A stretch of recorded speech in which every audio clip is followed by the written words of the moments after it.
Hello, welcome. Reconsider Simon here. In today's video, I'm going to be discussing how to use a pendulum. Pendulum is part of the dowsing category, and one of them looks like this. And they enable you to ask questions about maybe your life, spirituality, your health, education, past lives, all through using this small dangly object. They're low cost for the most part, and you can even make your own as well. So they're incredibly powerful things to have. So yeah, let's get stuck in.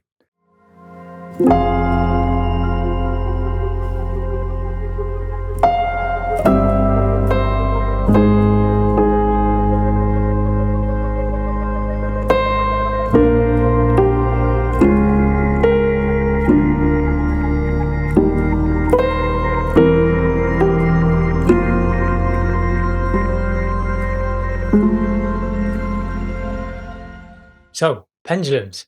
Again, they're part of the dowsing family, and other sort of mechanisms you can use within dowsing include tarot with the cards, reading runes, things like tea leaves and coffee grounds as well, dowsing rods, and even reading bones as well, being used quite prevalently in the past. And so, pendulums are quite accessible to everyone because they are so easy to use and again, relatively low cost. So, incredibly powerful way to explore your spiritual life. The history of dowsing stretches way, way back. There's been evidence found in cave paintings of cavemen and women using dowsing in the form of tree branches to locate things like water, maybe even minerals as well. But there's also a lot of evidence that they had a lot of sophistication in terms of dowsing knowledge and its understanding in places like ancient Egypt and also China as well. So it's been used for a very, very long time. And actually, the present day now, we seem to be rediscovering this kind of sacred ancient knowledge. In terms of Western traditions, France for the last 1,000 years has been a real stronghold of dowsing information and usage. And for the most part, they were finding things like water and minerals.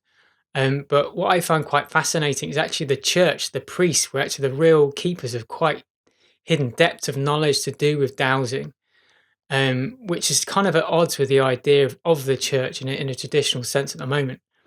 But it makes a lot of sense because there's a lot of knowledge now that we're uncovering in terms of like the placement of churches and cathedrals being on energy lines, ley lines, and also some of the structures and the geometry of some of these buildings of these cathedrals actually kind of encoded with ideas of alchemy as well.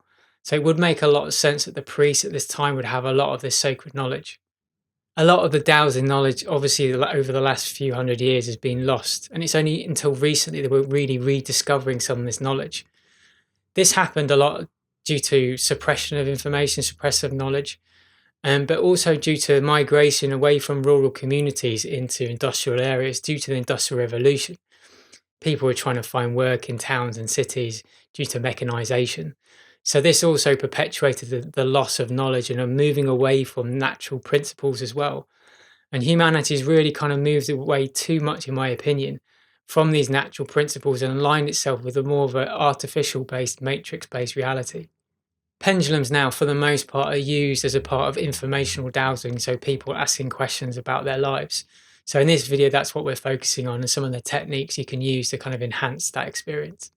Pendulums as a whole come in a huge range of materials and specialities. And the research, while I was researching this video, it goes really deep. And there's a lot of new information that I've kind of come towards as well. So that's quite exciting for me. But they can be made from wood, they can be made from metal, stone, crystals. Really anything with a weight and a chain and a bit of string tied to it can act as a pendulum. So it can be quite simple. For the most part, when you're buying a pendulum from a spiritual shop online, they tend to be made from crystal. And what I found out recently from a lady that I was listening to, who's been quite a master dowser and pendulum user for a very long time, that she had an issue with the use of crystal as a material due to the fact that crystals holds information. And also a lot of the shapes of them as well can have quite sort of jagged, sharp edges as well. And it's her opinion that this tends to give slightly inaccurate answers. They can be hijacked in a way. So it was her recommendation to really look for more materials based in wood or metal that had kind of more rounded surfaces. And in her opinion, they tend to be more accurate in the answers that they gave. So that's a new bit of information I've kind of come across recently.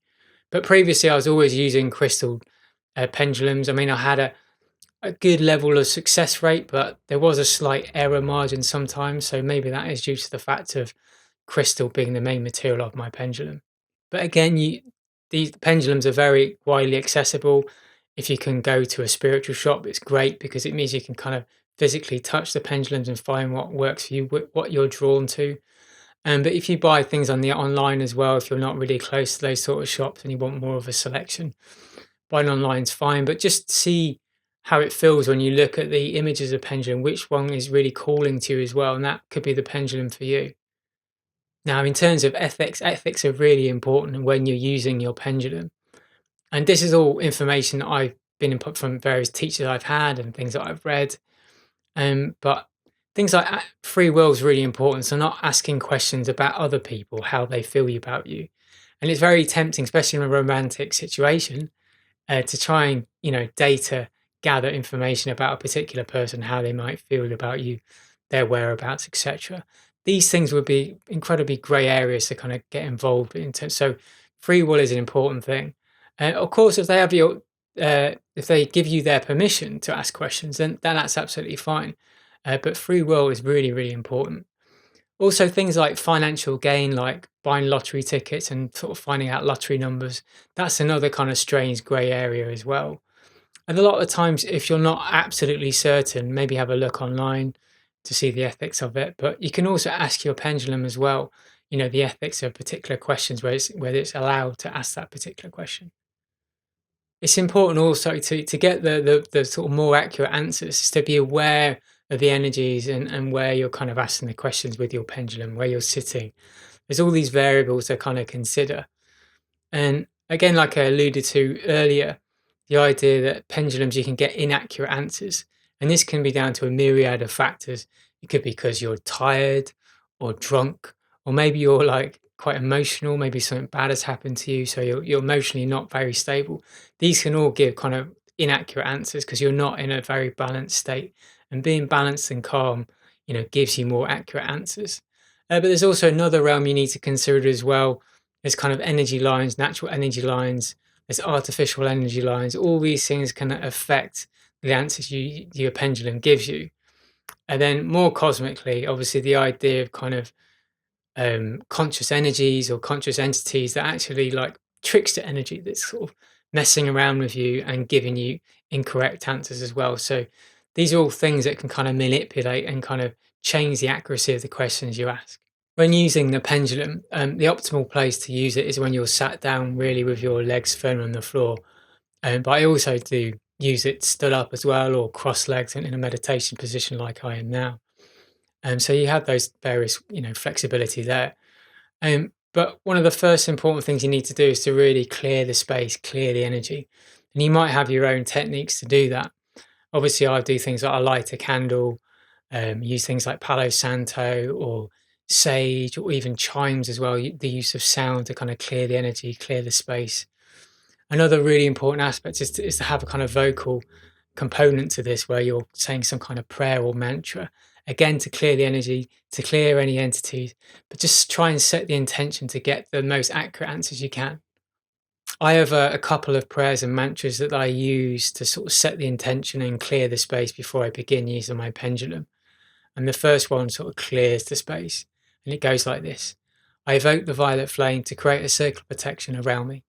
Please transmute any beings, entities, or energies that do not serve the light. And then I just sort of close my eyes and then just imagine myself being washed over with white light. Maybe breathe that white light in a couple of times, breathe it in and out of your body. And then I have another sort of second mantra that I say to kind of set the intention to try and get the most accurate answers. And that goes like this: it goes, I call upon my inner divine self to answer these questions.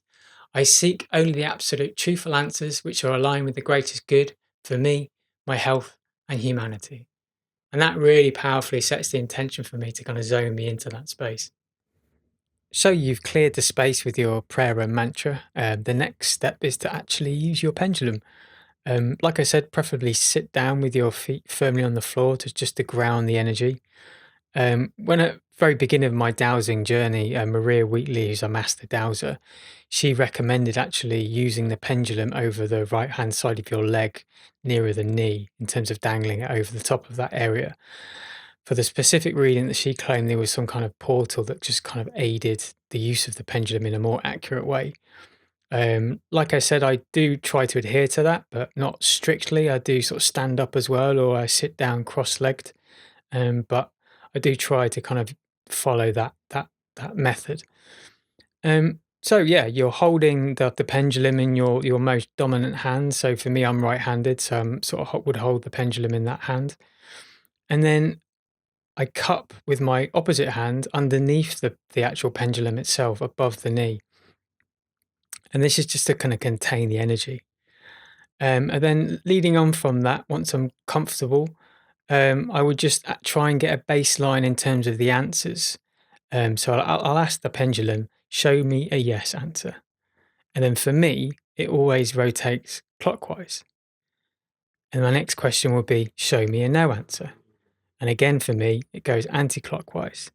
Now, these answers will be different depending on who's using the actual pendulum. Some people, their yes answer might be anti-clockwise. And so it completely depends on the actual person. Very occasionally, sometimes I do get a don't know answer from the pendulum. And for me, this is when the pendulum swings back and forth.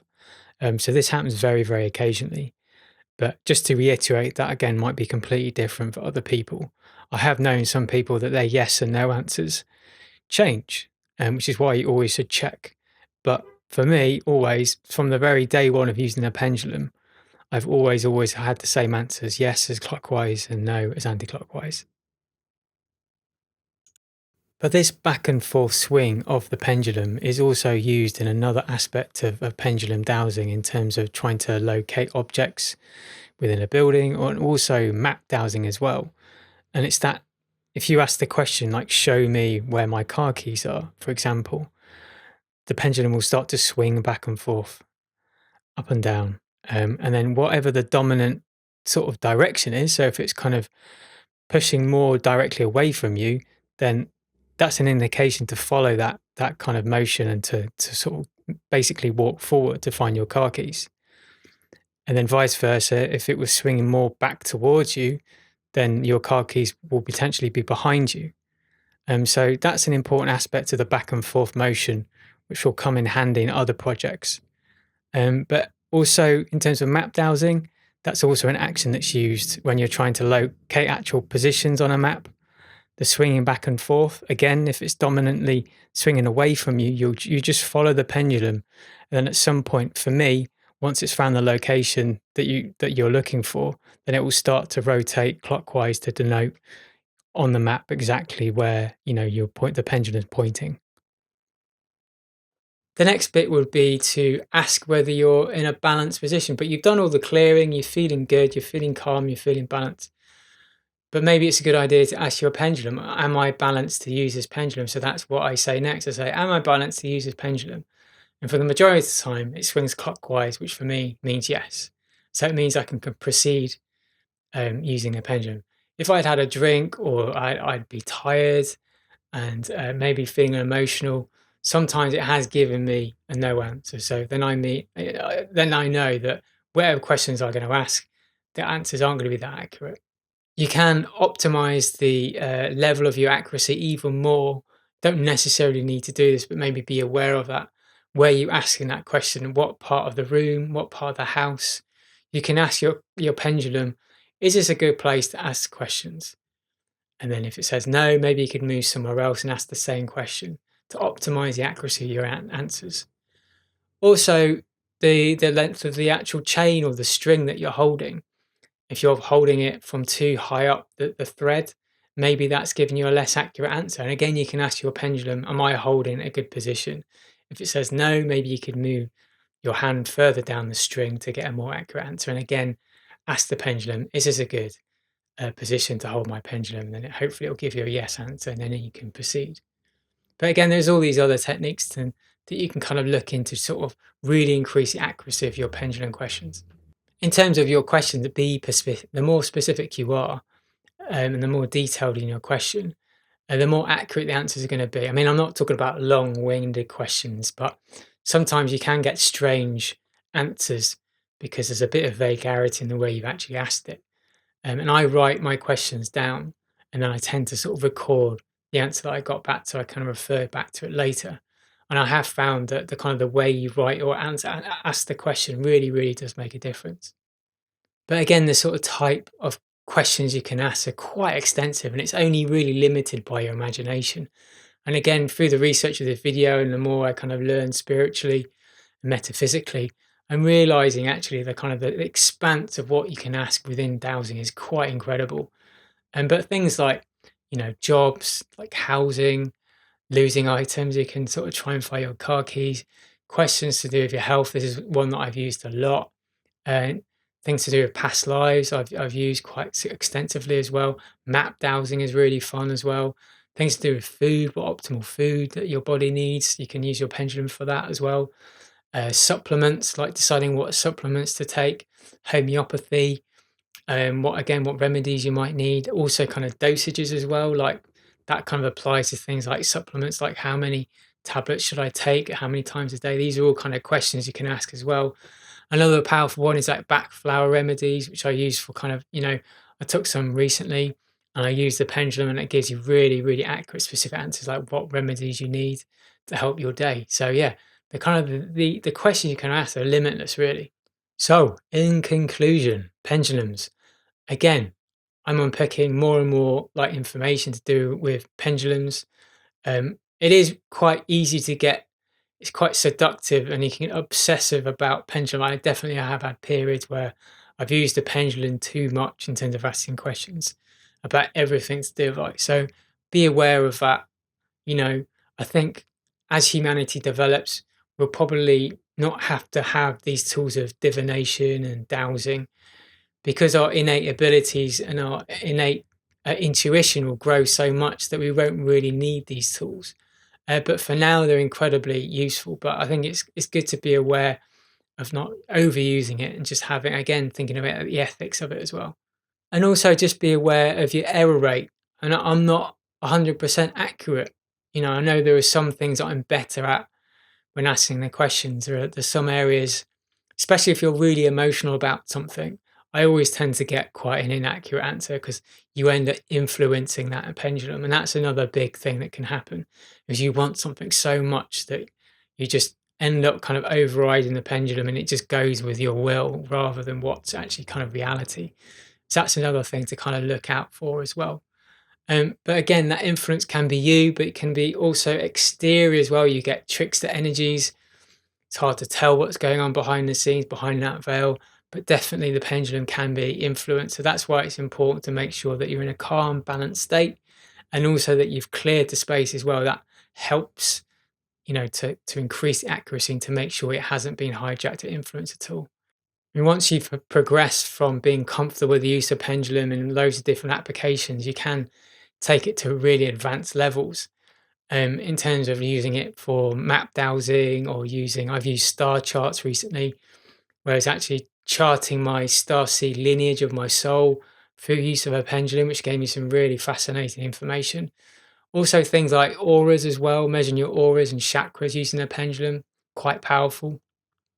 Um, but a lot of that ancient sacred knowledge that we mentioned before about from China and Egypt, there's a whole range of pendulums, Egyptian and universal pendulums, which are incredibly powerful. And you need to do real proper courses to be able to use them because they can actually cause you physical harm due to the energies coming out of it. So they have to be treated really, really respectfully. So there's a whole sphere of like dowsing and pendulums. It gets quite complicated and really powerful.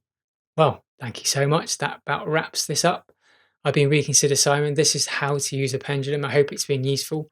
Pendulums, again, for me, have been incredibly useful, powerful tool over the years. And I'm really finding now that my knowledge is really deepening of these tools in terms of dowsing and divination. So yeah, it's been really good fun researching this. And yeah, you can find me on YouTube. You can find me on Rumble, Odyssey. There's the website reconsidersimon.com. And I've also started a podcast as well, so you can find that on all podcast platforms as Reconsider Simon. Okay, thank you so much. Take care. Have a good day or night. Bye bye.